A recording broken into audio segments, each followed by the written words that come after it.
Bismillahirrahmanirrahim. Saya ingin bertanya mengenai hukum membuat makanan di keluarga mayit. Ustadz pernah menjelaskan kalau membuat makanan di keluarga mayit ada yang menyebutkan makruh, ada yang menyebutkan bid'ah yang munkar, dan ada yang menyebutkan haram jika yang meninggal mempunyai anak kecil. Tetapi saya mendengar ceramah dari Ustadz Idrus Romli, kalau membuat makanan di keluarga mayit juga banyak dalilnya. Seperti ketika Umar meninggal dunia, Umar bersedekah selama 3 hari. Kemudian membuat makanan hari ke-1 sampai hari ke-7 pernah dilakukan oleh sahabat berdasarkan riwayat Taus. Nah, bagaimana Ustadz menanggapi dalil-dalil yang mereka sampaikan? Masalah tahlilan lagi ini ya. Begini ya, buat saudara penanya dan kaum muslimin yang kami cintai, dalil yang disebutkan oleh mereka itu sama sekali tidak ada hubungannya dengan hukum membuat makanan untuk yang tahlil. Nah, agar kita semua mengetahui apakah asar tersebut berhubungan dengan membuat makanan untuk yang tahlil atau tidak, kita akan jelaskan ya tentang asar yang mereka jadikan hujah. Jadi lafaz asarnya begini, ini diterangkan di dalam kitab Al-Ghilaniyat ya, karya Abu Bakar. Di sana disebutkan, falamma ta'ina amara Suhaiban an yusalliya bin nasi wa yut'imahum 3 ayyamin hatta yajtami'u ala rajulin. Falamma wada'ul mawa'ida kaffan nasu 'anit ta'am. فقال العباس رضي الله عنه يا أيها الناس إن رسول الله صلى الله عليه وسلم قد مات فأكلنا بعده وشربنا وبعد أبي بكر وأنه لا بد من الأكل فأكل الناس.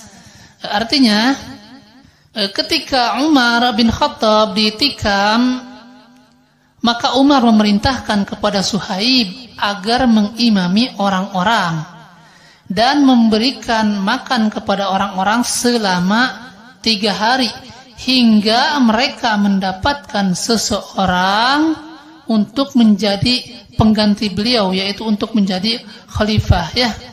Penjelasannya begini ya. Jadi ketika Umar bin Khattab radhiyallahu anhu sedang melaksanakan sholat subuh, beliau ditikam oleh Abu Lu'lu' al-Majusi sampai ususnya keluar ya. Maka beliau, yakni Umar bin Khattab, memerintahkan kepada Suhaib untuk mengimami orang-orang selama 3 hari. Tetapi ketika beliau ditikam di masjid itu tidak langsung meninggal ya. Beliau dibawa pulang ke rumah, kemudian dikasih minum susu oleh anaknya yaitu Abdullah bin Umar. Ketika dikasih susu juga air susu itu langsung keluar lagi ya, soalnya ususnya keluar semua. Dan jika ada seseorang terjadi demikian, yakni ususnya keluar, itu harapan untuk bisa bertahan hidup sangatlah sedikit ya. Maka dari itu Umar bin Khattab juga mengumpulkan orang-orang untuk melaksanakan rapat ya, untuk melaksanakan rapat siapa yang akan menjadi khalifah untuk mengganti beliau. Pada waktu itu kan Umar bin Khattab sebagai seorang presiden atau seorang khalifah ya. Akhirnya Umar bin Khattab mengumpulkan orang-orang untuk mencari siapa pengganti beliau kalau beliau meninggal. Nah, waktu itu Umar bin Khattab memerintahkan agar memberi makan kepada orang-orang yang akan rapat. Nah, jadi pemberian makan di sana bukan pemberian makan untuk yang tahlil atau bukan pemberian makan untuk yang melakukan takziah, bukan. Jadi Umar bin Khattab waktu itu masih hidup dan beliau memerintahkan pertama kepada Suhaib di masjid agar mengimami orang-orang untuk salat. Kemudian ketika sampai rumah dia memerintahkan agar orang-orang diberi makan selama 3 hari ya. Fa'amara Suhaiban an yusolya bin nasi wa yut'imahum salasata ayyamin ya. Jadi beliau memerintahkan agar orang-orang yang mau rapat diberikan makan selama 3 hari. Sampai kapan? Hatta yajtami'u ala rajulin, hingga mereka mendapatkan seseorang untuk menjadi khalifah pengganti beliau ya. Nah, jadi jelas sekali bahwa Umar bin Khattab radhiyallahu anhu membuat makanan di sana selama 3 hari bukan untuk orang yang tahlil, bukan untuk orang yang takziah, bukan, tetapi untuk orang-orang yang ingin melakukan rapat ya. Kemudian falamma wada'ul mawaida kaffan nasu 'anil ta'am. Ketika makanan sudah dihidangkan, maka orang-orang menahan diri untuk memakan makanan tersebut. Faqala al-Abbas radhiyallahu anhu, maka Abbas berkata kepada mereka, ya ayuhan nas, wahai orang-orang, inna Rasulullah sallallahu alaihi wasallam qad mata fa aqalna ba'dahu wa syaribna. Wahai orang-orang, ketahuilah bahwa ketika Rasul sallallahu alaihi wasallam telah wafat, maka kami makan, kata Abbas ya. Dan ketika wafatnya Abu Bakar juga, kami juga makan. Oleh sebab itu kalian mau tidak mau harus makan. Akhirnya mereka makan dan Abbas pun makan ya. Nah, tadi disebutkan ketika orang-orang mau memakan makanan tersebut, ketika makanan sudah dihidangkan, maka mereka menahan diri agar tidak memakan makanan tersebut. Itu kenapa bisa terjadi? Itu dijelaskan di dalam kitab Itab al-Khiyara yang dikarang oleh Ahmad bin Abu Bakar al-Busiri, bahwa waktu itu mereka telah pulang dari menguburkan Umar ya. Jadi asalnya mereka makan biasa-biasa saja sebelum Umar meninggal dunia. Ketika Umar radhiyallahu anhu sudah meninggal dunia, kemudian mereka pulang dari menguburkan tersebut, maka mereka menahan diri tidak memakan makanan tersebut ya, sebagaimana diterangkan di dalam kitab tersebut. Falamma raja'u minal jinazati ja'u, ketika mereka pulang dari menguburkan Umar, maka mereka menahan diri tidak memakan makanan tersebut karena mereka ditimpa rasa kesedihan ya. Dan mereka juga tahu bahwa hukum makan-makan di keluarga mayit itu bagaimana hukumnya ya. Jadi mereka paham tentang masalah itu. Makanya ketika Umar masih hidup, mereka makan biasa-biasa saja. Tapi setelah Umar bin Khattab dikuburkan, mereka pulang lagi, mereka menahan diri agar tidak memakan makanan tersebut ya. Sebab ini sudah meninggal dunia, takut mereka masuk ke dalam makan-makan di keluarga mayitnya. Akhirnya datang Abbas ya. Kemudian Abbas berkata, wahai manusia, ketika Rasul sallallahu alaihi wasallam meninggal dunia, kami makan, kata Abbas ya. Makan di sini artinya begini. Jadi dulu ketika Rasulullah sallallahu alaihi wasallam meninggal dunia, orang-orang juga melaksanakan rapat ya. Untuk mencari siapa pengganti Rasul sallallahu alaihi wasallam. Nah, mereka dikasih makan. Mereka dikasih makan oleh Rasulullah sallallahu alaihi wasallam. Makanya kata Abbas, ketika Rasul meninggal dunia, kami makan. Makan di situ karena ingin melakukan rapat ya, siapa yang akan menjadi khalifah. Dan ternyata khalifah pengganti Rasulullah adalah Abu Bakar ya. Nah, ketika Abu Bakar Siddiq meninggal dunia, kata Abbas, kami juga makan. Sebab ketika Abu Bakar meninggal dunia juga, mereka juga melaksanakan rapat siapa yang akan menjadi khalifah pengganti Abu Bakar, dan ternyata diganti oleh Umar ya. Dan ketika Umar meninggal dunia pun, kata Abbas, kalian juga harus makan, kata Abbas. Jadi makan di sini bukan makan menyuguhkan untuk orang-orang yang takziah atau untuk orang-orang yang tahlil, bukan. Tetapi makan di sini karena untuk menyediakan orang-orang yang ingin melaksanakan rapat siapa yang akan menjadi khalifah selanjutnya ya. Nah, itu penjelasan sedikit mengenai asar tersebut ya. Nah, jadi kesimpulannya asar tersebut tidak bisa dijadikan hujah untuk bahwa pembuatan makanan di hari pertama sampai hari ketiga untuk orang-orang yang tahlil mengambil dari asar tersebut. Tidak nyambung ya. Itu Umar bin Khattab memberikan makanan selama 3 hari bukan untuk orang yang takziah atau untuk orang yang tahlilan, bukan, tetapi untuk orang-orang yang ingin melaksanakan rapat, yang ingin mencari siapa yang akan menjadi khalifah setelah beliau wafat ya. Nah, itu yang pertama ya. Nah, kemudian di dalam asar tersebut, itu asar diterangkan di beberapa kitab ya, kurang lebih ada 4 atau 5 kitab yang mengangkat asar tersebut. Yakni asar Umar memberikan makan kepada orang yang akan rapat selama 3 hari. Nah, di dalam asar tersebut ada seorang perawi yang bernama Ali bin Zaid bin Jud'an. Sedangkan Ali bin Zaid bin Jud'an ini dikenal sebagai seorang yang lemah di dalam hadis, seorang perawi yang dhaif. Bahkan dia tertuduh seorang yang terpengaruh oleh akidah-akidah Syiah. Itu diterangkan di dalam beberapa kitab tentang lemahnya perawi tersebut. Diterangkan oleh Al-Imam Ibnu Hajar Al-Asqalani di dalam kitab Taqrib At-Tahzib. Kemudian diterangkan juga oleh Al-Imam Az-Zahabi di dalam kitab Al-Mughni fi Ad-Du'afa ya. Bahkan diterangkan juga oleh Al-Imam Ibnu Hibban di dalam kitab Al-Majrurin ya. Nah, jadi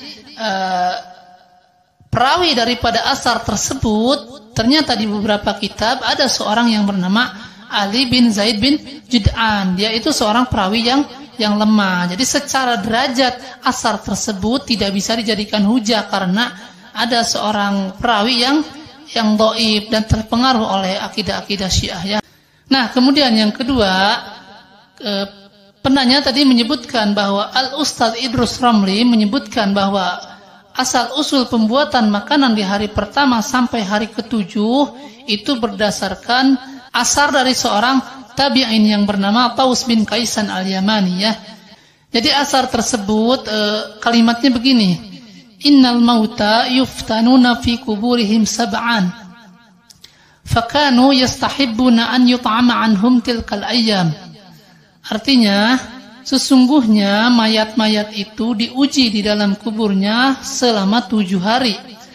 Oleh sebab itu mereka, para salaf atau para sahabat, menyukai bersedekah atas nama mayit di hari-hari tersebut, yakni di hari pertama sampai hari ke-7.